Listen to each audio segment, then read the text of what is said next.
Hey everyone, Shaun Stevenson here, author of the Throne series, and oh wow, I just finished a Fear Street book that is gonna stick with me, I think.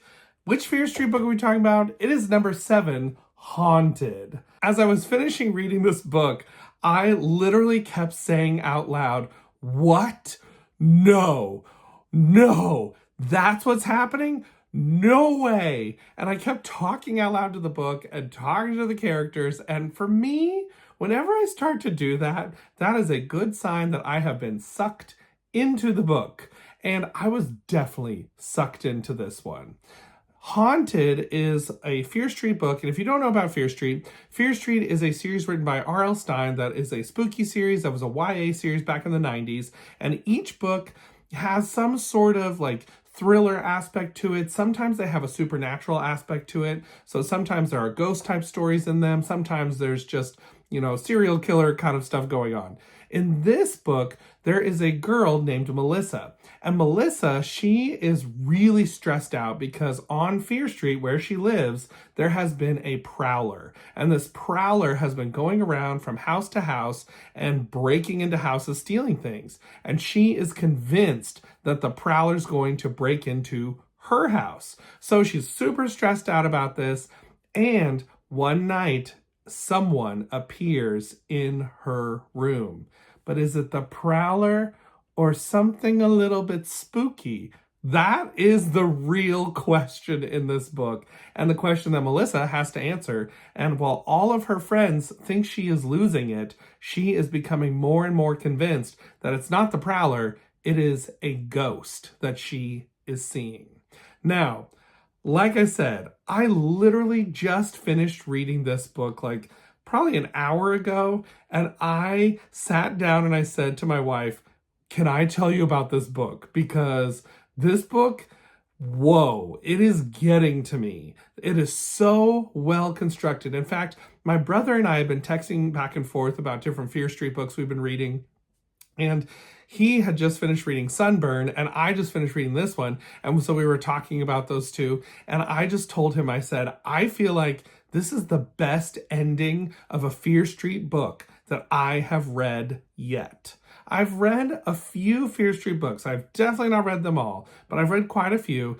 And I have to say, this is my favorite ending of any Fear Street book I've read yet. I will not go into the ending because obviously spoilers, and this is a spoiler-free review, so no spoilers here, but this was such a good ending. I kept thinking to myself, R.L. Stine, you plotted this one out so well. And I could not help but wonder, did he actually outline this book? Because R.L. Stine has talked about that he is usually not an outliner. Like often he knows what the twist ending is going to be, but the way there he kind of figures out as he writes. And I feel like this was so well constructed. There are so many perfectly placed red herrings. There are so many great moments between the characters where you are genuinely wondering what's going on. There is a super good twist about halfway through that really blew me away, that I thought, wait, what?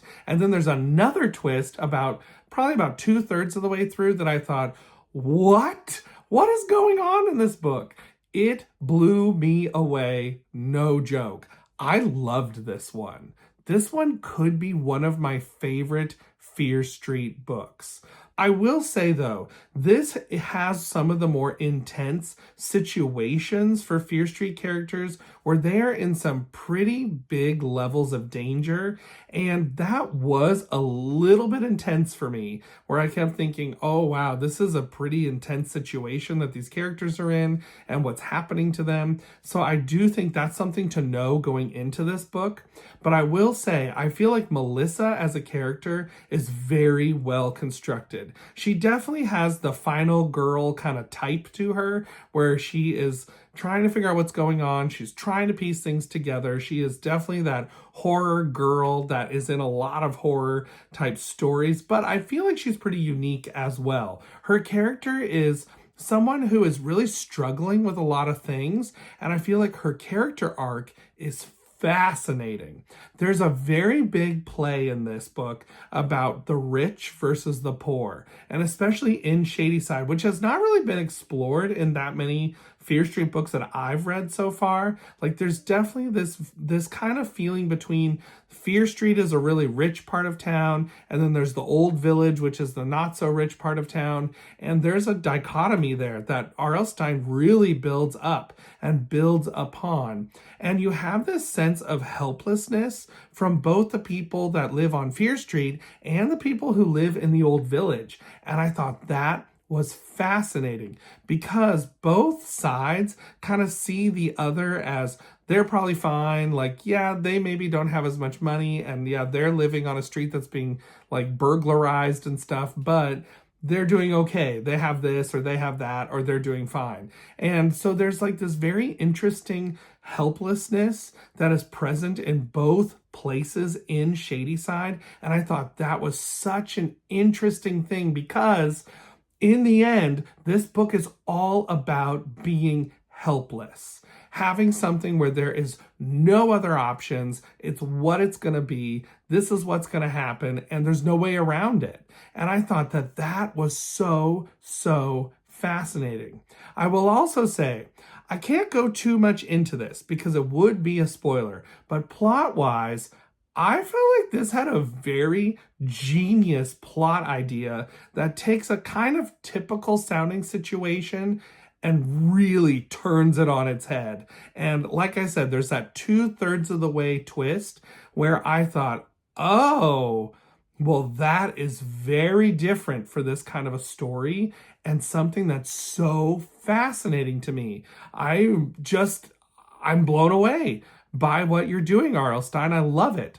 I will also say here, the villain of this book is menacing. Like, probably actually one of the scarier Fear Street villains that we have from a Fear Street book, because the situations that the villain is putting the main characters in is so real and so visceral and so frightening on a real level. And I thought that that was such a good way to put these characters into a lot of danger and to really heighten the suspense of this book. It's very interesting to me too that there are some Fear Street books, like I said earlier, that are kind of like thrillers and some that have the supernatural element to them. In the Ghosts of Fear Street series, which is based in Shadyside but for middle grade readers, every single one of those books has some sort of supernatural component to it.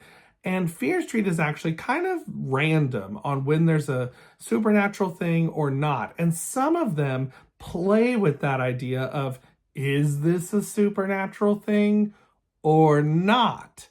And I feel like that is played up really well here, and you do not really know. And I thought that was great. Like I said, there's some really good red herrings in this book, some really good moments between the characters.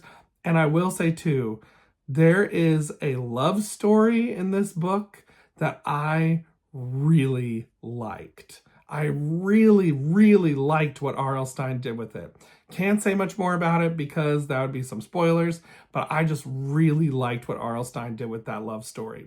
So if you have not read Haunted, I highly recommend it. Now, I will say, Cameron Chaney over on Goodreads said that this is his least favorite Fear Street book, and I am so curious why. And so if this one is not your favorite for some reason, I would really be interested to know because I loved this book. So at the end of the day, I have to give Haunted 5 out of 5 stars. I loved this Fear Street book. My favorite Fear Street book so far has been The Thrill Club, mainly because the opening is just so wild and so out there, and there's so many amazing moments in that book.